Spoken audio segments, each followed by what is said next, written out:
नमस्कार साथियों, स्वागत और अभिनंदन आप सभी का Vijay Singh study group channel में। मैं विजय सिंह और साथियों हम चर्चा कर रहे थे भारतीय राज्य व्यवस्था के बारे में, इंडियन पॉलिटी के बारे में, और उसके 5 लेसन्स एम लक्ष्मीकांत की जो ये बुक है इसके हमने कंप्लीट कर लिए थे। पिछला ही लेसन जो हमने कंप्लीट किया वो था संघ एवं उसके राज्य क्षेत्र के बारे में। हमने डिटेल से मित्रों चर्चा की थी कि देशी रियासतों का हमारे इंडिया में एकीकरण कैसे हुआ, या फिर हम बात करें कि 1956 के बाद कौन कौन से ऐसे राज्य बने, पहला हमारा राज्य कौन सा बना। साथ ही मित्रों राज्य पुनर्गठन आयोग, धर आयोग, जेवीपी समिति, इन सभी के बारे में हमने डिटेल से चर्चा की थी। और आज जो मित्रों हम चर्चा करेंगे वो हमारा लेसन नंबर 6 होगा, जो कि नेक्स्ट लेसन है, नागरिकता से संबंधित है। सिटीजनशिप के बारे में आज हम डिटेल से मित्रों चर्चा करने वाले हैं कि अगर कोई व्यक्ति, चाहे विदेशी व्यक्ति हो, अगर वो भारत देश की नागरिकता सिटीजनशिप प्राप्त करना चाहता है तो कितने उसके पास ऐसे ऑप्शंस विकल्प हमने प्रदान किए हैं जिसके माध्यम से वो व्यक्ति इंडिया की नागरिकता ग्रहण कर सकता है। या फिर उसकी, अगर उसने, या मान लीजिए अगर कोई व्यक्ति है इंडिया का, उसकी नागरिकता उसके पास इंडिया की है और उसकी नागरिकता हम किस प्रकार से समाप्त कर सकते हैं, तो उन सभी के बारे में आज हम डिटेल से चर्चा करेंगे। तो फ्रेंड्स, अभी तक आपने चैनल को सब्सक्राइब नहीं किया है, आप ज़रूर से मेरे चैनल को सब्सक्राइब कर लीजिएगा और घंटी का जो बटन है उसके ऑल पर आपको क्लिक करना है ताकि सभी वीडियो के नोटिफिकेशन आपको मिल जाए। क्लियर? अगर वीडियो पसंद आए तो वीडियो को लाइक करना और ज़्यादा से ज़्यादा मित्रों में इसको आपको शेयर करना है। क्लियर है? तो देखिए फ्रेंड्स, अब हम चर्चा स्टार्ट करते हैं और देखिए क्या कहता है। पहली बात, पहले जो हम समझेंगे वो समझेंगे नागरिकता के अर्थ के बारे में, यानी नागरिकता का जो मीनिंग है वो आखिर क्या होता है उसके बारे में हम चर्चा करते हैं। देखो क्या कहता है कि भारत में 2 तरह के लोग रहते हैं, एक तो नागरिक हैं और दूसरे विदेशी। बिल्कुल सही बात है। एक तो भारत देश के जो लोग हैं जिनके पास भारत देश की नागरिकता प्राप्त है, दूसरे विदेशी व्यक्ति हैं जिनके पास विदेशी, जिस भी देश से वो संबंधित है उनके पास नागरिकता होती है। कहते हैं कि नागरिक भारतीय राज्य के पूर्ण सदस्य होते हैं और उनकी इस पर पूर्ण निष्ठा होती है। क्या कह रहे हैं? ये कह रहे हैं कि जो नागरिक होता है इंडिया का, राज्य का पूर्ण सदस्य है, यानी उसके पास राज्य के जितने भी अधिकार होते हैं वो सारे राइट्स हम इंडिया के नागरिक जो होते हैं उसको हम प्रदान करते हैं। कहते हैं कि इन्हें सभी सिविल और राजनीतिक अधिकार प्राप्त होते हैं। दूसरी ओर विदेशी किसी अन्य राज्य के नागरिक होते हैं, इसलिए उन्हें सभी नागरिक और राजनीतिक अधिकार प्राप्त नहीं होते। यानी जितने भी सिविल राइट्स है और जितने भी मित्रों पॉलिटिकल राइट्स है, चाहे चुनाव में भाग लेने का अधिकार हो, राष्ट्रपति पद के लिए चुने जाने का अधिकार, तो ये सभी जितने भी अधिकार हैं, जितने भी राइट्स हैं, वे सभी इंडिया के नागरिक के पास होते हैं। लेकिन मित्रों एक विदेशी व्यक्ति जो होता है, उस विदेशी व्यक्ति के पास ये वाले अधिकार, ये वाले राइट्स जो होते हैं वो नहीं होते। क्लियर है? आई होप कि यहाँ तक आपको क्लियरली समझ में आया। अब देखो नेक्स्ट क्या कहता है, बहुत इंपॉर्टेंट बात कहता है कि संविधान भारतीय नागरिकों को निम्न अधिकार एवं विशेषाधिकार प्रदान करता है जो कि विदेशियों को प्राप्त नहीं है। बहुत इंपॉर्टेंट है मित्रों, ऐसे अधिकारों की अब हम चर्चा करने जा रहे हैं जो केवल और केवल किसके पास है? इंडिया के जो नागरिक हैं, इंडिया के जो व्यक्ति हैं, इंडिया के जो नागरिक यानी जिनके पास इंडिया की नागरिकता होती है, उन्हीं को ये अधिकार और एक कुछ स्पेशल राइट्स हमने प्रदान किए हुए हैं जो कि विदेशियों को हमने नहीं दिए हैं। कौन कौन से दिए हैं देखना, आर्टिकल 15, आर्टिकल 16, आर्टिकल 19, आर्टिकल 29 और आर्टिकल 30। ये ऐसे मूल अधिकार हैं, फंडामेंटल राइट्स हैं जो कि मित्रों हमने केवल और केवल किसको दिए हैं? इंडिया के नागरिकों को दिए हैं ये अधिकार। अब देखो क्या कहता है, कह रहे हैं कि धर्म, पहला देखो आर्टिकल 15 क्या कहता है। वैसे डिटेल वाइज हम चर्चा करेंगे फंडामेंटल राइट्स का, जब हमारा चैप्टर स्टार्ट होगा तो उसमें पूरे जितने भी फंडामेंटल राइट्स हैं उन सभी के बारे में आपके साथ डिटेल वाइज चर्चा करने वाला हूं। जितनी भी रेटें जारी की जाती है सुप्रीम कोर्ट और हाई कोर्ट के द्वारा मूल अधिकारों से संबंधित, आर्टिकल 32 और आर्टिकल 226 की भी हम उसमें चर्चा करेंगे। लेकिन एक थोड़ी सी यहाँ पे चर्चा आ रही है कि कुछ ऐसे मूल अधिकार हैं जो हमने केवल और केवल भारत के नागरिकों को ही दिए हैं। तो कौन कौन से हैं? धर्म, मूल, वंश, जाति या लिंग या जन्म के आधार पर विभेद के विरुद्ध अधिकार। यानी आर्टिकल 15 जो क्या कहता है, 15 ये कहता है कि आप मित्रों किसी भी व्यक्ति के साथ धर्म के नाम पर, ठीक है, उसके वंश के नाम पर, जाति के नाम पर या लिंग के आधार पर या जन्म स्थान के आधार पर उसके साथ आप किसी भी प्रकार का भेदभाव नहीं कर सकते, यानी डिस्क्रिमिनेशन आप उसके साथ नहीं कर सकते। आर्टिकल 15 ये कहता है, और ये अधिकार हमने दिया है किसको? केवल और केवल भारत के नागरिकों को। क्लियर है? ये अधिकार जो है ये विदेशी व्यक्तियों को नहीं है। नेक्स्ट कहता है लोक नियोजन के विषय में समता का अधिकार, यानी मित्रों ये कहना चाह रहा है कि नौकरियों में जितनी भी प्रकार की सर्विसेज होती है उसमें हम समता का अधिकार लोगों को प्रदान करते हैं, यानी समान भाव से हम उनको देखेंगे, यानी धर्म, मूल, वंश, जाति या लिंग के आधार पर आप किसी भी व्यक्ति के साथ सर्विसेज में, नौकरियों में किसी भी प्रकार का भेदभाव नहीं कर सकते। आर्टिकल 16 में ये बात कही गई है। और ये अधिकार भी हमने जो दिया केवल और केवल भारत के नागरिकों को दिया है। नेक्स्ट बहुत इंपॉर्टेंट कि वाक एवं अभिव्यक्ति की स्वतंत्रता, सम्मेलन, संघ, संचरण, निवास और व्यवसाय की स्वतंत्रता, यानी आर्टिकल 19 में 6 मूल अधिकार हमने भारत के नागरिकों को दिए हैं। ये वाक है, ये वाक यानी बोलने का अधिकार, वाक एवं अभिव्यक्ति की स्वतंत्रता का अधिकार, स्वतंत्रता, ठीक है, और सम्मेलन यानी किसी भी प्रकार से आप कोई भी धार्मिक कार्य करना चाहें तो वो आप कर सकते हैं। संघ बनाने का अधिकार, पूरे इंडिया में आपको कहीं भी घूमने का अधिकार, कहीं भी रहने का अधिकार और किसी भी प्रकार का व्यवसाय करने का अधिकार जो हमने दिया है आपको आर्टिकल 19 के माध्यम से, ये केवल और केवल हमने भारत के नागरिकों को ही दिया है, विदेशी व्यक्तियों को ये अधिकार हमने नहीं दिया है।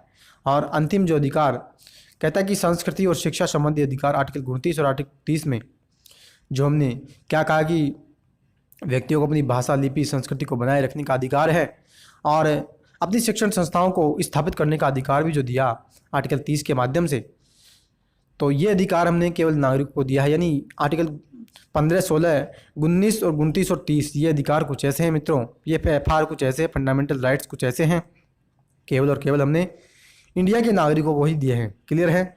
आई होप कि मित्रों यहाँ तक आपको अच्छी प्रकार से समझ में आया। नेक्स्ट कुछ ऐसे अधिकार हैं जो हमने केवल नागरिकों को दिए, कौन कौन से?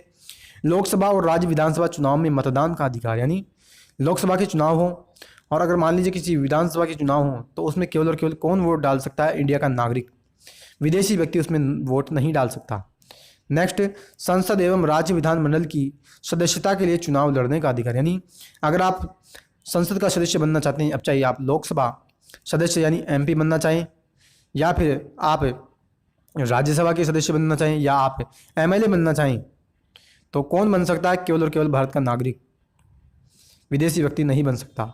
नेक्स्ट, सार्वजनिक पद जैसे राष्ट्रपति, उपराष्ट्रपति, सुप्रीम कोर्ट और हाई कोर्ट के जज, राज्यों के राज्यपाल हो, महान्यायवादी यानी अटॉर्नी जनरल ऑफ इंडिया और महाधिवक्ता की योग्यता रखने का अधिकार जो होता है, ये अधिकार भी हमने केवल और केवल मित्रों इंडिया के नागरिकों को ही दिया है। यानी राष्ट्रपति हो चाहे उपराष्ट्रपति हो, ये सभी व्यक्ति जो बनते हैं ये केवल इंडिया के व्यक्ति ही बन सकते हैं, विदेशी व्यक्ति ये पद धारण करने की योग्यता नहीं रखते हैं। क्लियर है? आई होप कि मित्रों ये चीज़ें आपको समझ में आई है। और देखो नेक्स्ट कहता है कि भारत में नागरिक जन्म से या प्राकृतिक रूप से राष्ट्रपति बनने की योग्यता रखते हैं, जबकि अमेरिका में केवल जन्म से नागरिक ही राष्ट्रपति बन सकता है। यानी मित्रों ये कह रहा है भारत में अगर कोई मान लीजिए व्यक्ति राष्ट्रपति बनना चाहता है तो या तो उसको इंडिया में जन्म लेना चाहिए, या फिर मान लीजिए इंडिया में जन्म भी नहीं लिया है और कोई दूसरे देश से आकर के उसने भारत की नागरिकता ग्रहण की है और फिर वो भारत का नागरिक बन गया है तो वह भारत का राष्ट्रपति बन सकता है। क्लियर? लेकिन अमेरिका में देखो क्या सिस्टम है, अमेरिका में ये सब सिस्टम बता रहा है, अमेरिका में अगर कोई व्यक्ति जन्मा है, यानी अगर कोई व्यक्ति अमेरिका में जन्मा है तब ही वह अमेरिका का राष्ट्रपति बन सकता है, अगर वह अमेरिका में नहीं जन्मा तो वो राष्ट्रपति अमेरिका का नहीं बन सकता। क्लियर है? तो ये मित्रों मैंने आपको अर्थ समझाया और कुछ ऐसे अधिकार भी मैंने आपको बताए कि केवल और केवल हमने इंडिया के नागरिकों को ही दिए हैं, यानी जिसके पास इंडिया की सिटीजनशिप है उसी को हमने ये राइट्स प्रदान किए हैं। आप देखो हम चर्चा कर रहे हैं कि संविधान में नागरिकता से संबंधित कौन कौन से प्रोविजंस हमने डाले हैं, कौन कौन से प्रावधान, कौन कौन से उपबंध हमने किए हैं, तो उसकी अब हम जो है डिटेल से चर्चा करने जा रहे हैं मित्रों कि आखिर संविधान में हमने क्या क्या प्रावधान किया है नागरिकता से संबंधित। ध्यान रखना, देखो क्या कहता है संविधान के भाग 2 में अनुच्छेद 5 से 11 तक में नागरिकता के बारे में चर्चा की गई है। अनुच्छेद 5 से लेकर 11 तक में, और संविधान के भाग 2 में, भाग 1 में पिछले लेसन में हमने कंप्लीट किया, भाग 1 जो कि संघ और राज्य क्षेत्र से संबंधित था, और अनुच्छेद 1 से लेकर के 4 भी मैंने उसके आपको करवा दिए थे उसी लेसन में। आज जो मित्रों हम चर्चा कर रहे हैं नागरिकता, जो कि संविधान के भाग के दूसरे भाग में आता है। और 22 भाग जितने भी संविधान के, यानी संविधान के जो 22 भाग हैं वो मैंने आपको पहले ही आपको कंप्लीट करवा दिए हैं। तो भाग 2 में जो मित्रों हम चर्चा करते हैं आर्टिकल 5 से लेकर के आर्टिकल 11 तक में सिटीजनशिप के बारे में, संविधान में जितने भी प्रोविजंस किए गए हैं, प्रावधान किए गए हैं, उसके बारे में हम चर्चा करते हैं और कहते हैं कि इस संबंध में इसमें स्थायी और विस्तृत उपबंध नहीं है। यानी ये कह रहा है कि संविधान में हमने जो जितने भी प्रावधान किए ना मित्रों, ये परमानेंटली प्रावधान नहीं है। संसद अगर चाहेगी तो इनमें जो संशोधन जो होता है वो कर सकती है। यह सिर्फ उन लोगों की पहचान करता है जो संविधान लागू होने के समय यानी 26 जनवरी 1950 भारत के नागरिक बने। यानी ये ऐसे लोगों की पहचान करता है नागरिकता अनुच्छेद 5 से 11 तक में कि जब हमारा संविधान लागू हुआ 26 जनवरी 1950 को, तो उस समय जो भारत के नागरिक बने हैं। और कहता है कि यह संसद को यह अधिकार भी देता है कि वे नागरिकता से संबंधित मामलों की व्यवस्था करने के लिए कानून बनाए। ठीक है, यानी संसद अगर चाहेगी तो सिटीजनशिप से संबंधित जितने भी कानून होंगे वो कानूनों का निर्माण कर सकती है, और समाप्त अगर करना चाहे तो वो भी संसद कर सकती है। क्लियर।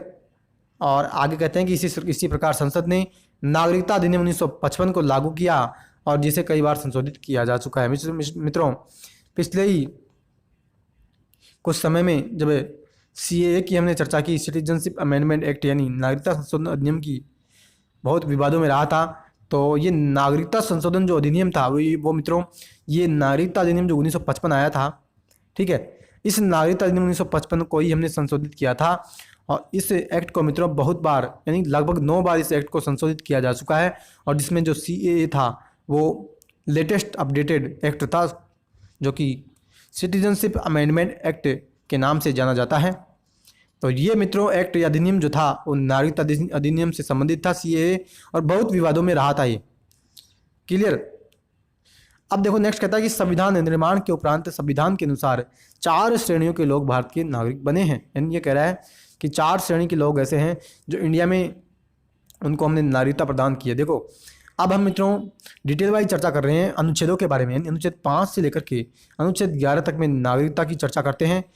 अनुच्छेद 5 की अब हम चर्चा कर रहे हैं। और देखो क्या कहता है आर्टिकल 5 क्या कहता है, एक व्यक्ति जो भारत का मूल निवासी हो।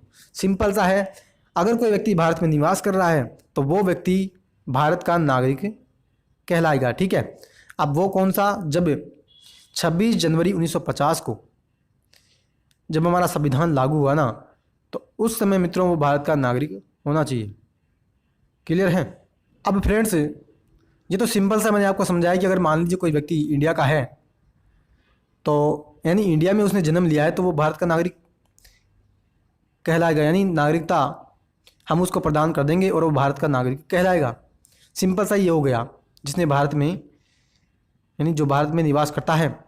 आर्टिकल 6 देखो क्या कहता है। आर्टिकल 6 से कहता है कि मान लीजिए कोई व्यक्ति है, एक व्यक्ति जो पाकिस्तान से स्थानांतरित हुआ हो, अर्थात जो पाकिस्तान से भारत आया हो। यानी ऐसा कह रहा है कि मान लीजिए कोई व्यक्ति है जो पाकिस्तान से भारत आया है, ठीक है, और यदि उसके माता पिता या दादा दादी जो हैं वो अविभाजित भारत में पैदा हुए हों, यानी उसके जो व्यक्ति जो है ना, जो पाकिस्तान से भारत आया है और जो नागरिकता इंडिया की ग्रहण करना चाहता है, तो हम उसको किस प्रकार से नागरिकता देंगे कि अगर वो भारत आया है पाकिस्तान से और उसके जो माता पिता या दादा दादी जो हैं वो अविभाजित भारत, यानी जब भारत का विभाजन नहीं हुआ था, जब भारत 2 भाग भारत और पाकिस्तान में नहीं बैठा था, तो उसके माता पिता जो थे वो उस विभाजन से पहले के पैदा हुए हों, ठीक है, तो वो व्यक्ति मित्रों इंडिया का नागरिक बन सकता है। यानी इंडिया की नागरिकता हम उसको प्रदान कर सकते हैं।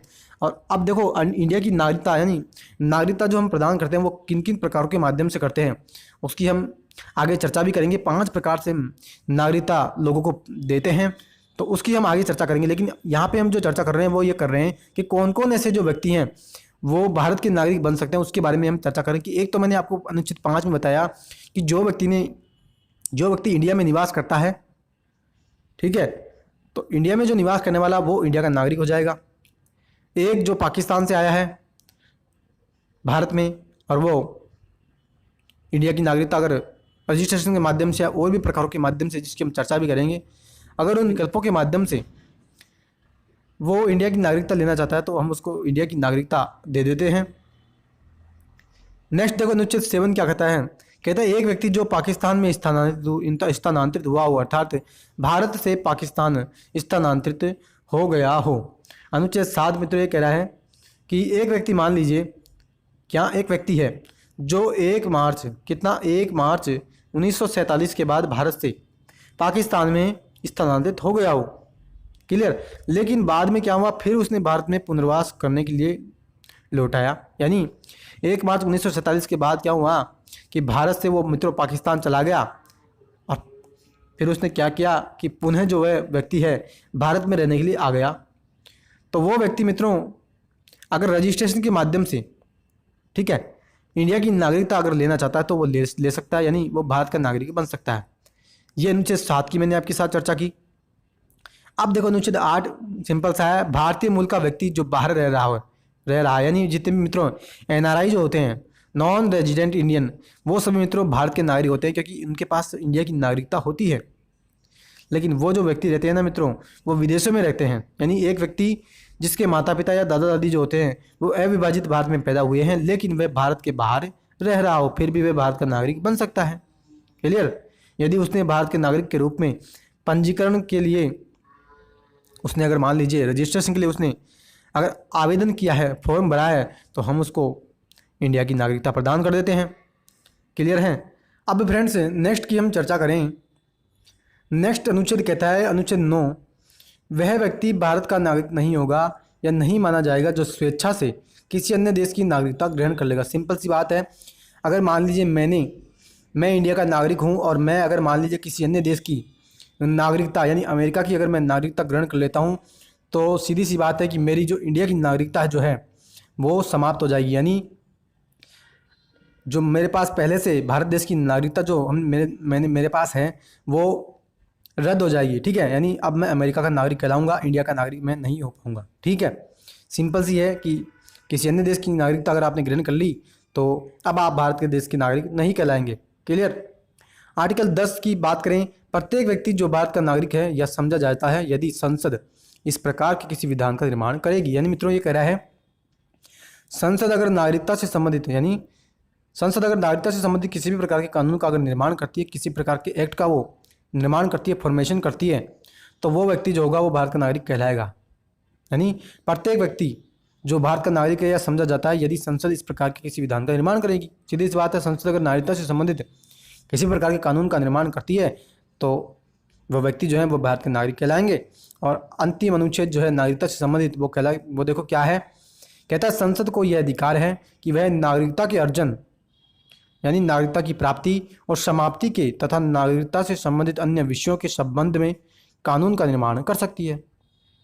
यानी आर्टिकल 11 ये कहता है कि संसद अगर मान लीजिए चाहे कि नागरिकता की प्राप्ति के लिए कोई कानून बनाना है, यानी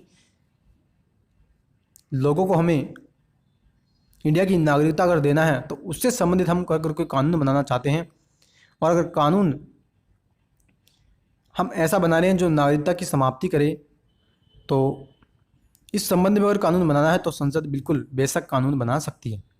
सिंपल सी बात है। ठीक है। तो ये फ्रेंड्स सिटीजनशिप यानी नागरिकता से संबंधित जितने भी संवैधानिक प्रावधान थे वो सारे प्रावधानों की मैंने आपके साथ डिटेल वाइज चर्चा की। आर्टिकल 5 से लेकर के आर्टिकल 11 की हमने यहाँ पे चर्चा की। अब फ्रेंड्स हम चर्चा करेंगे नागरिकता अधिनियम जो 1955 में आया था और वर्तमान में अभी तक ये नागरिकता अधिनियम चल रहा है। और हम जब भी इसमें यानी किसी प्रकार की कोई कमी को हम दूर करना चाहते हैं तो हम इसमें संशोधन कर लेते हैं। और जो CAA आया था यानी सिटीजनशिप अमेंडमेंट एक्ट, वो यही नागरिकता अधिनियम 1955 में संशोधन करके हमने लाया था। देखो क्या कहता है कि नागरिकता अधिनियम 1955 संविधान लागू होने के बाद अर्जन एवं समाप्ति के बारे में उपबंध करता है, यानी प्रोविजन ये करता है, प्रावधान करता है। इस अधिनियम को अब तक 9 बार संशोधित किया जा चुका है। ठीक है। यानी कह रहा है कि नागरिकता अधिनियम जो 1955 में हम लेकर के आए संविधान लागू होने के बाद में किसके लिए लाए, नागरिकता की प्राप्ति, नागरिकता लोगों को हम देने के लिए और नागरिकता की समाप्ति के लिए। तो हमने ये एक्ट लेकर के आए और इस एक्ट को हम 9 बार अब तक संशोधित कर चुके हैं। क्लियर। अब देखो इस एक्ट के माध्यम से हमें बताना चाह रहे हैं कि अगर मान लीजिए कोई व्यक्ति है और वो नागरिकता इंडिया की लेना चाहता है, ठीक है, कोई भी किसी भी देश का व्यक्ति हो, और मैंने जब आपको बताया था कि कौन कौन से व्यक्ति इंडिया के नागरिक बन सकते हैं, अभी हमने चर्चा की अनुच्छेद 5 से लेकर के अनुच्छेद 11 तक में। तो ये व्यक्ति अगर इंडिया की नागरिकता अगर लेना चाहते हैं तो उनके पास मित्रों 5 तरीके यानी 5 ऑप्शंस हमने प्रदान कर रखे हैं, यानी 5 ऑप्शंस हमने यस दे रखे हैं कि वो व्यक्ति इंडिया के नागरिक बन सकते हैं। कौन कौन से? एक तो जन्म के माध्यम से, यानी इंडिया में अगर किसी व्यक्ति ने जन्म ले लिया तो वो इंडिया का नागरिक बन सकता है। एक वंशानुगत से, यानी कोई व्यक्ति है और उसके दादा दादी या उसके और भी परदादा दादा दादी इंडिया में अगर पैदा हुए हैं तो वंश के आधार पर वो इंडिया के नागरिक बन सकते हैं। उनके बेटे होते हैं जो, या उनके पोते जो हैं वो इंडिया के नागरिक बन सकते हैं वंश के आधार पर। प्राकृतिक की हम बात करेंगे, साथ ही रजिस्ट्रेशन के माध्यम से भी आप इंडिया के नागरिक बन सकते हैं। और फ्रेंड्स, नेक्स्ट प्रकार की हम चर्चा करें तो वह है क्षेत्र समाविष्ट करने के आधार पर, यानी अगर मान लीजिए भारत किसी अन्य देश के किसी भी क्षेत्र को अपने अधीन ले लेता है, यानी मान लीजिए इंडिया है और श्रीलंका के एक छोटे से भाग को इंडिया ने ग्रहण कर लिया, तो उस क्षेत्र के जितने भी लोग हैं उनको इंडिया जो है वो नागरिकता अधिनियम के माध्यम से इंडिया की नागरिकता प्रदान कर सकता है। क्लियर? अब डिटेल वाइज मित्रों इन 5 प्रकारों की हम चर्चा कर रहे हैं, ठीक है। ध्यान से आप सुनना कि कैसे कैसे हम इंडिया के नागरिक बन सकते हैं। देखो क्या कहता है, भारत में 26 जनवरी 1950 को या उसके बाद लेकिन 1 जुलाई 1947 से पहले जन्मा व्यक्ति अपने माता पिता के जन्म की राष्ट्रीयता के बावजूद भारत का नागरिक होगा। क्या कह रहा है, एक व्यक्ति कोई सा जो 26 जनवरी 1950 को या उसके बाद उसने जन्म लिया है, ठीक है, यानी जब हमारा संविधान लागू हुआ तो उसके बाद उस व्यक्ति ने जन्म लिया है। और दूसरा ये कहता है कि 1 जुलाई 1947 से पहले जन्मा व्यक्ति होना चाहिए, यानी 26 जनवरी 1950 से 1 जुलाई 1947 के बीच कोई व्यक्ति है तो वो व्यक्ति इंडिया का नागरिक बन सकता है। और उसके माता पिता, और एक नेक्स्ट ये भी कहता है कि माता पिता के जन्म की राष्ट्रीयता के बावजूद, यानी माता पिता ने इंडिया में जन्म लिया है और वह भारत देश के नागरिक हैं, उनके बावजूद वो भारत का नागरिक बन सकता है। सीधा सा तो ये होगा कि जिसने इंडिया में जन्म ले लिया वो व्यक्ति भारत का नागरिक बन जाएगा। क्लियर? दूसरा जो वंश के आधार पर हम चर्चा कर रहे थे कि पीढ़ियों से अगर इंडिया में व्यक्ति जन्म ले रहे हैं एक ही वंश से, तो वंश के आधार पर भी मित्रों वो इंडिया के नागरिक बन सकते हैं। कहता कोई व्यक्ति जिसका जन्म 26 जनवरी 1950 को या उसके बाद परंतु 10 दिसंबर 1992 से पूर्व भारत के बाहर हुआ हो, वह वंश के आधार पर भारत का नागरिक बन सकता है यदि इसके जन्म के समय उसका पिता भारत का नागरिक हो। यानी यह कह रहा है कि कोई व्यक्ति है और उस व्यक्ति ने मित्रों जन्म कब लिया, 26 जनवरी 1950 को या उसके बाद, यानी 26 जनवरी 1950 से लेकर के 10 दिसंबर 1992 की जो डेट लाइन है, इस डेट लाइन के बीच में अगर किसी व्यक्ति ने भारत के बाहर जन्म लिया है तो वह व्यक्ति भी मित्रों इंडिया का नागरिक बन सकता है। लेकिन उसमें एक शर्त हमने ये लगा दी कि उसका जो पिता है ना, यानी जो व्यक्ति इंडिया की नागरिकता ग्रहण करना चाहता है उस व्यक्ति का पिता भारत का नागरिक होना चाहिए, तभी जाकर के उसका जो, यानी जो व्यक्ति जो नागरिकता ग्रहण करना चाहता है वो व्यक्ति तभी जाकर के इंडिया की नागरिकता ग्रहण कर सकता है यदि उसका पिता मान लीजिए जन्म के समय, इसके जन्म के समय, यानी जो व्यक्ति नागरिकता लेना चाहता है और उस व्यक्ति का जब जन्म हुआ तो उस जन्म के समय उसका पिता भारत का नागरिक था, तभी जाकर के मित्रों वो व्यक्ति जो है इंडिया का नागरिक बन सकता है। क्लियर? तो ये मित्रों 2 बातों की, यानी 2 प्रकारों की हमने चर्चा की कि इंडिया का नागरिक अगर बनना है किसी को तो वो किस प्रकार से इंडिया का नागरिक बन सकते हैं। नेक्स्ट तीसरे प्रकार की हम चर्चा कर रहे हैं मित्रों कि तीसरा ऐसा कौन सा प्रकार है जिसके माध्यम से कोई व्यक्ति इंडिया की नागरिकता अगर लेना चाहता है तो वो ले सकता है। कहता है केंद्र सरकार आवेदन प्राप्त होने पर किसी व्यक्ति को, ठीक है, भारत के नागरिक के रूप में पंजीकृत कर सकती है जो इन श्रेणियों से संबंधित होना चाहिए। यानी अब रजिस्ट्रेशन के माध्यम से, यानी एक कॉमन तरीका है कि रजिस्ट्रेशन के माध्यम से अगर कोई व्यक्ति इंडिया की नागरिकता लेना चाहता है तो वो ले सकता है। अब देखो कैसे लेगा वो इंडिया का नागरिक, कैसा बनेगा। कहता है कि केंद्र सरकार आवेदन प्राप्त, यानी केंद्र सरकार को अगर किसी ने आवेदन दिया है नागरिकता से संबंधित है तो वो व्यक्ति इंडिया का नागरिक बन सकता है। लेकिन देखो उसमें एक और शर्त है, जो अवैध प्रवासी न हो, यानी जो अवैध, यानी प्रवासी यानी कोई अन्य देश से अगर वो आया है और अवैध है, इलीगल वो माइग्रेशन है, तो हम उसको इंडिया का नागरिक नहीं देंगे, चाहे वो रजिस्ट्रेशन के माध्यम से ही क्यों ना हो। ठीक है, यानी अवैध प्रवासी वो न होना चाहिए, तो हम उसको इंडिया का नागरिक बना देंगे। यानी मान लीजिए वो वैध है, लीगल है और लीगली वह इंडिया में रहने के लिए इंडिया की नागरिकता ग्रहण करना चाहता है, तो उस व्यक्ति को हम रजिस्ट्रेशन के माध्यम से, पंजीकरण के माध्यम से इंडिया की नागरिकता प्रदान कर देंगे। अब देखो कौन कौन सी श्रेणी से वो संबद्ध होना चाहिए तभी उसको नागरिकता इंडिया की मिलेगी। पहला कहता है भारतीय मूल का व्यक्ति जो नागरिकता प्राप्त होने का आवेदन देने से पूर्व 7 वर्ष भारत में रह चुका हो। यानी मान लीजिए ये व्यक्ति है और इंडिया का नागरिक है, ठीक है, और ये व्यक्ति इंडिया का नागरिक मित्रों बनना चाहता है। अगर ये व्यक्ति इंडिया का नागरिक बनना चाहता है मित्रों, तो इस व्यक्ति को इंडिया के नागरिक बनने के लिए हम क्या करेंगे, ये व्यक्ति जो है जब इंडिया का नागरिक यानी इंडिया की नागरिकता जब व्यक्ति लेना चाहता है, तो उस समय से 7 वर्ष पहले से वह व्यक्ति इंडिया में रह रहा हो। यानी जब वो रजिस्ट्रेशन देता है उससे 7 साल से वो इंडिया में रह रहा हो। एक तो ये है, इसके आधार पर हम उसको इंडिया की नागरिकता देंगे। दूसरा, वह व्यक्ति जिसने भारतीय नागरिक से विवाह किया हो और वह पंजीकरण के लिए प्रार्थना पत्र देने से पूर्व 7 वर्ष से भारत में रह रहा हो। यानी दूसरा ये कह रहा है कि ऐसा कोई भी व्यक्ति हो जिसने इंडिया के नागरिक से विवाह कर लिया, ठीक है, और विवाह तो कर लिया, अब विवाह करने के बाद वो इंडिया की नागरिकता लेना चाहता है, तो जब भी वो आवेदन पत्र देगा, प्रार्थना पत्र वो देगा, तो उससे 7 साल से पूर्व वह इंडिया में रह रहा हो। दूसरी कंडीशन हमने ये लगा दी। और तीसरा हमने ये भी कहा कि भारत के नागरिक के नाबालिग बच्चे जो होंगे, यानी इंडिया के नागरिक कोई व्यक्ति है, यानी भारत देश का कोई नागरिक है और उसके जितने भी नाबालिग बच्चे होंगे, 18 साल से कम उम्र के जो बच्चे होंगे, वो भी व्यक्ति मित्रों रजिस्ट्रेशन के माध्यम से इंडिया के नागरिक बन सकते हैं। क्लियर है? 3 प्रकारों की हमने चर्चा की। एक तो मित्रों हमने चर्चा की कि जन्म के माध्यम से इंडिया में जन्म किसने लिया है तो वो भारत का नागरिक बन सकता है। वंश के आधार पर हमने चर्चा की।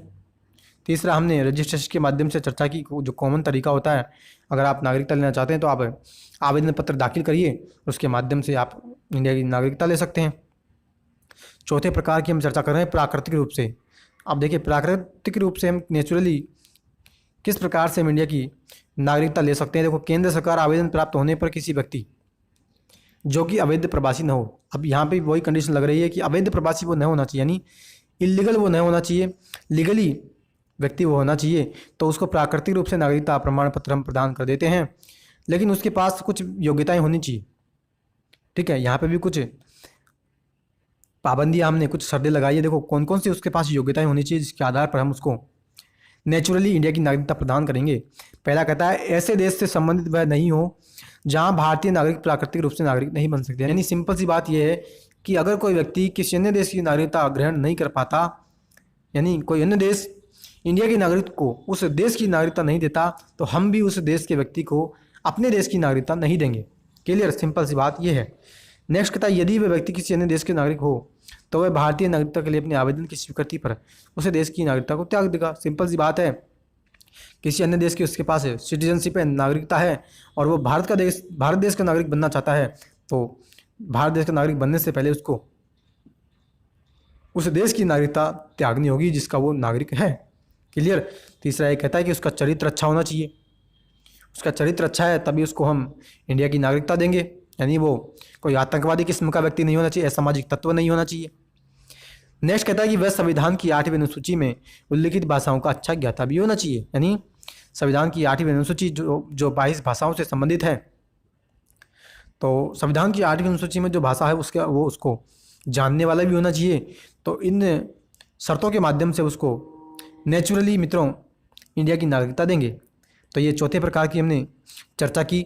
अंतिम जो प्रकार होता है जिसके माध्यम से हम इंडिया की नागरिकता प्रदान करते हैं या किसी व्यक्ति को इंडिया की नागरिकता हम देते हैं, कहता है कि क्षेत्र समाविष्ट या अर्जित भूभाग के द्वारा, यानी इंडिया ने किसी अन्य देश के कोई भी भूभाग उसको अर्जित कर लिया है, क्लियर, ग्रहण कर लिया है, किसी विदेशी क्षेत्र द्वारा भारत का हिस्सा बनने पर भारत सरकार उस क्षेत्र से संबंधित विशेष व्यक्तियों को भारत का नागरिक घोषित कर सकती है।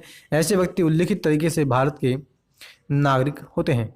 यही बात है कि किसी विदेशी क्षेत्र ने, यानी इंडिया ने क्या किया, किसी विदेशी क्षेत्र को अपना हिस्सा बना लिया, तो भारत की सरकार क्या करेगी, उस जो विदेशी क्षेत्र को इंडिया का हिस्सा तो बना लिया, लेकिन उस क्षेत्र में रहने वाले जितने भी व्यक्ति हैं उनको भारत की नागरिकता तो देनी पड़ेगी ना।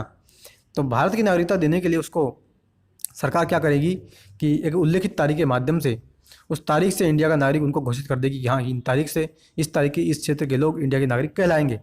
क्लियर। एग्जाम्पल यहाँ पे दी जा रहा है, देखो क्या कहता है कि उदाहरण के लिए जब पांडिचेरी भारत का हिस्सा बना था तो भारत सरकार ने क्या किया, नागरिकता पांडिचेरी आदेश 1962 जारी किया था। और इस आदेश के माध्यम से हमने मित्रों पांडिचेरी की यानी उस पांडिचेरी को हमने हिस्सा तो बना लिया, लेकिन उस क्षेत्र के व्यक्ति को हमने इंडिया की नागरिकता दी है। और ये आदेश जो हमने जारी किया था वो किया था नागरिकता अधिनियम 1955 के माध्यम से। यानी पांडिचेरी को भारत का हिस्सा बना लिया और पांडिचेरी में जितने भी लोग जो रहते थे उनको हमने नागरिकता प्रदान कर दी इंडिया की। और आदेश हम लेकर के आए थे नागरिकता पांडिचेरी आदेश 1962। और ये आदेश हम किस एक्ट के माध्यम से लेकर के आए, इस एक्ट के माध्यम से। क्लियर। तो ये मित्रों हमने चर्चा की कि किस प्रकार के कौन कौन से ऐसे प्रकार हैं, कौन कौन से ऐसे टाइप्स हैं जिनके माध्यम से हम इंडिया की नागरिकता प्राप्त कर सकते हैं। तो 5 प्रकारों की हमने डिटेल वाइज चर्चा की। अब फ्रेंड्स हम जो चर्चा करने वाले हैं वो करेंगे कि ऐसे कौन कौन से कंडीशंस बनती है जब आप की हम नागरिकता यानी आपकी इंडिया की नागरिकता हम रद्द कर सकते हैं। यानी आपकी इंडिया की नागरिकता हम प्रदान जो हमने की है या आपके पास जो इंडिया की नागरिकता है उसको हम समाप्त कर सकते हैं। कौन कौन सी ऐसी देखो परिस्थितियाँ, ऐसी कंडीशंस, ऐसी सिचुएशंस बनती है। देखो कहता है नागरिकता अधिनियम 1955 में अधिनियम या संवैधानिक व्यवस्था के अनुसार प्राप्त नागरिकता खोने के 3 कारण भी बताए। यानी ये जो हमने नागरिकता अधिनियम 1955 जब हमने बनाया तो इसमें हमने केवल यही नहीं बताया कि आप किस प्रकारों के माध्यम से नागरिकता प्राप्त कर सकते हैं, हमने ये भी बताया कि आपकी कौन कौन सी परिस्थितियों में हम इंडिया की नागरिकता रद्द कर देंगे। तो 3 कारण हमने बताया कि इन 3 कारणों के आधार पर हम आपकी इंडिया की नागरिकता रद्द कर देंगे। पहला देखो क्या कहता है, कहता है स्वैच्छिक त्याग। यानी अगर कोई व्यक्ति स्वेच्छा से अपनी यानी अपनी इच्छा से इंडिया की नागरिकता त्यागना चाहता है तो बिल्कुल उसकी नागरिकता इंडिया की रद्द हो जाएगी। एक भारतीय नागरिक जो पूर्ण आयु और क्षमता का हो, यानी वो दिवाली वो पागलपन किस्म का व्यक्ति नहीं होना चाहिए, यानी वो एक होश और आवास में इंडिया की नागरिकता त्याग रहा हो, यानी जो पूर्ण आयु और क्षमता का हो और ऐसी घोषणा के उपरांत वह भारत का नागरिक नहीं रहता। ठीक है, अपनी नागरिकता को त्याग सकता है, यानी उसने ऐसी घोषणा कर दी कि मैं इंडिया की नागरिकता त्यागता हूँ, लेकिन वो होश और आवास में ये बोलना चाहिए, एक पूर्ण आयु और क्षमता का व्यक्ति होना चाहिए। यदि इस तरह की घोषणा तब हो जब भारत युद्ध में व्यस्त हो तो केंद्र सरकार इसके पंजीकरण को एक तरफ रख सकती है। यानी उसने ऐसी घोषणा उस समय की है कि जब भारत में युद्ध चल रहा है और भारत युद्ध में बिजी है तो उसका जो रजिस्ट्रेशन है उस रजिस्ट्रेशन को एक तरफ वो रख सकती है। यानी उस समय वो सरकार जो है वो इमीडिएटली डिसीजन नहीं लेगी। आगे कहता है अगर कोई व्यक्ति अपनी नागरिकता को त्यागता है तो उसका नाबालिग बच्चा भारतीय नागरिक नहीं रहता। सिंपल सी बात है कि किसी व्यक्ति ने इंडिया की नागरिकता त्याग दी तो उसका जो नाबालिग बच्चा है 18 साल से कम उम्र का है तो वो भी इंडिया का नागरिक नहीं रहेगा। लेकिन मित्रों आगे कहता है कि बच्चे की उम्र 18 वर्ष अगर हो जाए तो 18 वर्ष भारतीय होने पर वह भारत का नागरिक बन सकता है। यानी 18 साल के बाद वो अगर बच्चा इंडिया की नागरिकता लेना चाहता है तो बेशक वो इंडिया की नागरिकता ग्रहण कर सकता है। क्लियर। पहले प्रकार की हमने चर्चा की कि अगर कोई व्यक्ति अपनी इच्छा से इंडिया की नागरिकता त्यागना चाहता है तो वो इंडिया की नागरिकता त्याग सकता है। अब दूसरे प्रकार की हम चर्चा करते हैं बर्खास्तगी के द्वारा भी हम, यानी केंद्र सरकार किसी देश की यानी केंद्र सरकार किसी व्यक्ति की नागरिकता को रद्द कर सकती है। कैसे? यदि कोई भारतीय नागरिक स्वेच्छा से किसी अन्य देश की नागरिकता ग्रहण कर ले। यानी एक तो अभी हमने चर्चा की थी पहला कि अपनी इच्छा से वो त्याग रहा है, लेकिन यहाँ पे क्या हो रहा है उसके पास इंडिया की नागरिकता तो पहले से है, लेकिन मित्रों वो क्या कर रहा है कि दूसरे देश की भी नागरिकता वो ग्रहण कर रहा है। तो इस कारण से हम उसकी भारत की नागरिकता त्याग देंगे, उसकी भारतीय नागरिकता स्वयं समाप्त हो जाएगी। हालांकि ये व्यवस्था उस समय लागू नहीं होगी जब भारत युद्ध में व्यस्त हो, यानी भारत युद्ध में बिजी है तब ये व्यवस्था लागू नहीं होगी। क्लियर। आई होप कि यहाँ तक आपको समझ में आया। और नेक्स्ट अंतिम जो समाप्ति की बात करते हैं नागरिकता की कि वंचित करने के द्वारा। अब वंचित में देखो क्या कहता है, केंद्र की सरकार द्वारा भारतीय नागरिक को आवश्यक रूप से बर्खास्त करना होगा। कब?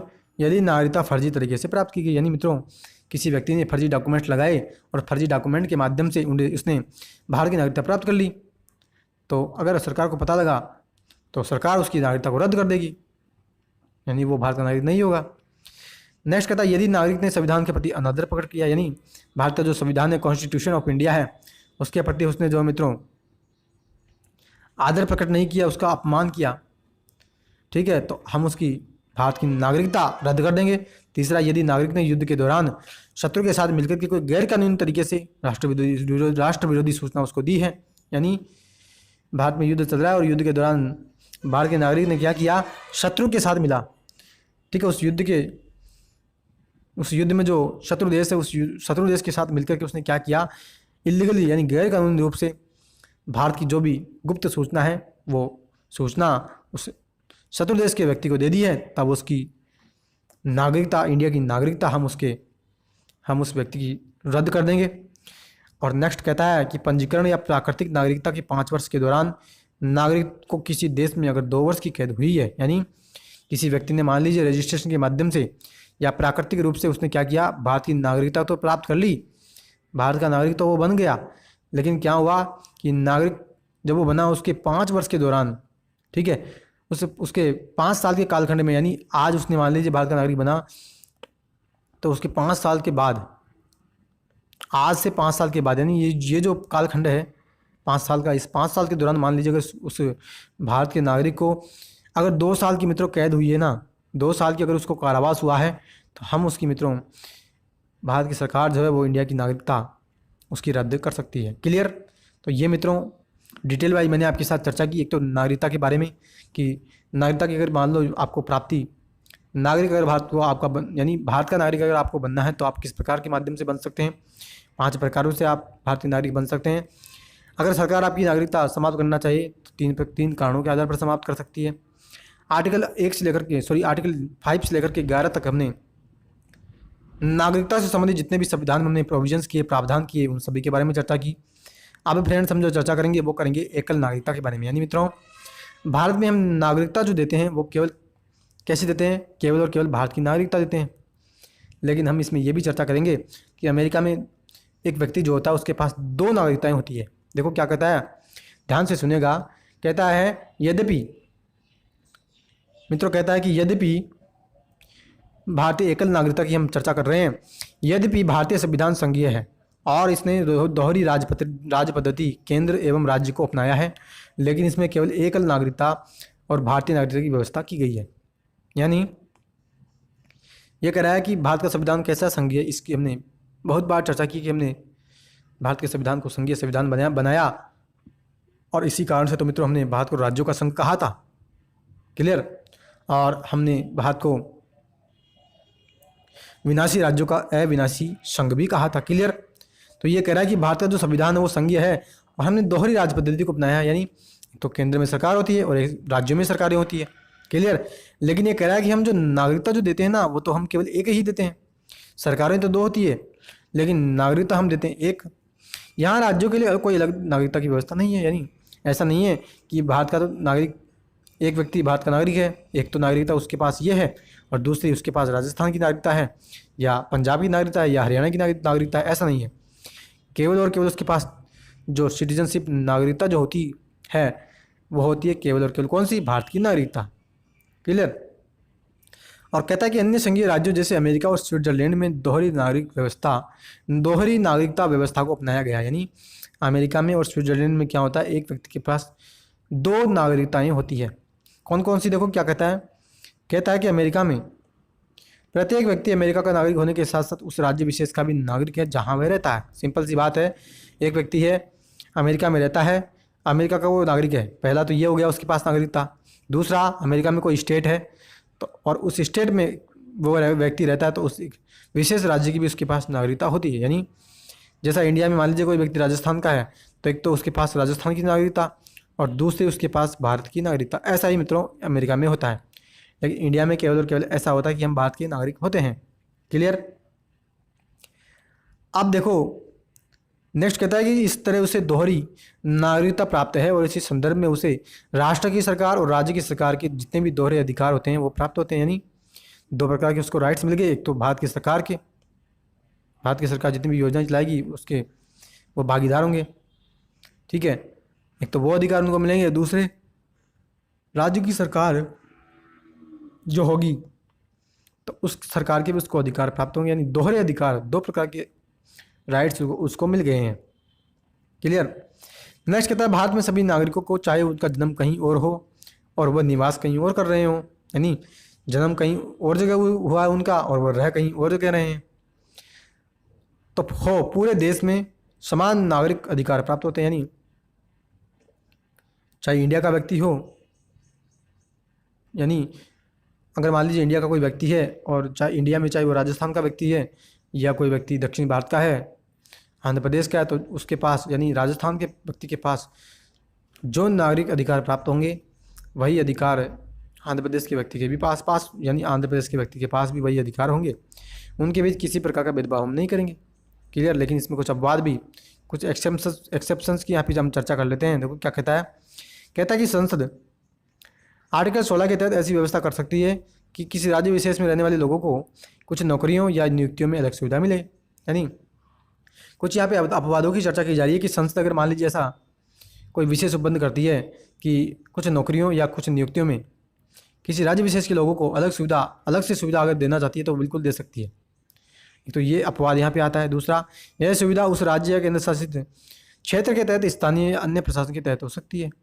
यानी ऐसी सुविधा जो देगी सरकार वो या तो राज्य के या फिर केंद्र शासित प्रदेश के जो स्थानीय और जो अन्य प्रशासन चलता है वहाँ का, उस प्रशासन के तहत ये सुविधा हम उसको प्रदान करेंगे। क्लियर।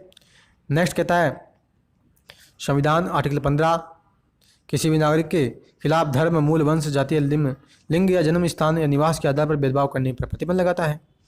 क्लियर है। इसकी हमने शुरुआत में ही इस चैप्टर की चर्चा कर ली थी अभी। इसका अर्थ है कि निवास के आधार पर राज्य किसी को विशेष सुविधा दे सकता है। बिल्कुल सही बात है कि निवास रहने के आधार पर आप उसको विशेष सुविधा दे सकते हैं। और इसकी हमने चर्चा भी पहले कभी की थी मित्रों कि अनुसूचित और जनजातीय यानी जो जनजातीय से संबंधित जितने भी क्षेत्र होते हैं उन क्षेत्रों में मित्रों आपको निवास करने का अधिकार नहीं होता, क्योंकि उनकी जो रीति रिवाज, जो संस्कृति होती है जनजातियों की, उसको वहाँ पे नुकसान पहुँचता है। क्लियर। नेक्स्ट कहता है निवास एवं घूमने की स्वतंत्रता आर्टिकल 19 की अब हम चर्चा कर रहे हैं कि अनुसूचित जनजातियों के हित में सुरक्षा का विषय है। दूसरे शब्दों में जनजातीय क्षेत्र में प्रवेश और निवास प्रतिबंधित है। इसी की तो मैंने आपके साथ अभी चर्चा की थी कि जनजातीय क्षेत्र में आपको निवास यानी रहने का आपको अधिकार नहीं है, प्रतिबंधित हमने कर रखा, क्योंकि वहाँ की जनजातियों का जो संस्कृति है, जो रीति रिवाज, जो सुरक्षा है, उसको वहाँ खतरा पहुँचता है। क्लियर। आई होप कि आपको अच्छी प्रकार से मित्रों ये समझ में आ रहा है। अगर मित्रों वीडियो पसंद आ रही है तो प्लीज़ वीडियो को लाइक करना और चैनल को आपने अभी तक भी सब्सक्राइब नहीं किया तो आप जरूर से चैनल को सब्सक्राइब कर लीजिएगा। क्लियर। नेक्स्ट कहता है भारत का संविधान कनाडा की तरह एकल नागरिकता का उपबंध करता है और एकीकृत अधिकार प्रदान करता है। यानी कनाडा का संविधान है उसी प्रकार से हमारे संविधान में मित्रों हमने एकल नागरिकता ही दी है। यानी केवल और केवल हम नागरिकता जो देते हैं भारत के लोगों को वो देते हैं भारत की नागरिकता। आगे कहता है यह व्यवस्था भाईचारे और लोगों के बीच एकता बनाए रखने के लिए की गई है ताकि एक शक्तिशाली भारतीय राष्ट्र की स्थापना हो सके। बिल्कुल सही बात है। अगर हम अलग अलग व्यक्तियों को यानी राजस्थान को राजस्थान की नागरिकता, हरियाणा को हरियाणा की नागरिकता और एमपी को एमपी की नागरिकता हम देते तो एक जो विविधता में एकता की जो हम बात करते हैं इंडिया के लिए, वो फिर वहाँ पे कथन औचित्यपूर्ण साबित नहीं होता और यहाँ पे इस कथन की मित्रों फर्जियत हो जाती। इस कारण से मित्रों हमने क्या किया, अलग अलग नागरिकता अलग अलग राज्यों की हमने नहीं दी है। हम केवल और केवल नागरिकता जो देते हैं वो देते हैं भारत की, ताकि सभी लोग अगर कोई कहे तो हम क्या कहे कि हम भारत के नागरिक हैं। क्लियर। तो ये मित्रों हमने आज चर्चा की चैप्टर नंबर 6 की, जो कि हमारे संविधान के भाग 2 के बारे में हमने चर्चा की, जो कि मित्रों नागरिकता से संबंधित था। आई होप कि मित्रों आज का लेक्चर आपको बहुत अच्छी तरीके से समझ में आया। अगर किसी भी प्रकार की कोई तकलीफ अगर आपको आ रही है लेक्चर्स में तो आप ज़रूर से मित्रों कमेंट बॉक्स में कमेंट कीजिएगा, हम इसमें सुधार करेंगे। तो आज का लेक्चर आपको कैसा लगा आप अपनी प्रतिक्रिया मित्रों कमेंट बॉक्स में कमेंट करके ज़रूर बताना।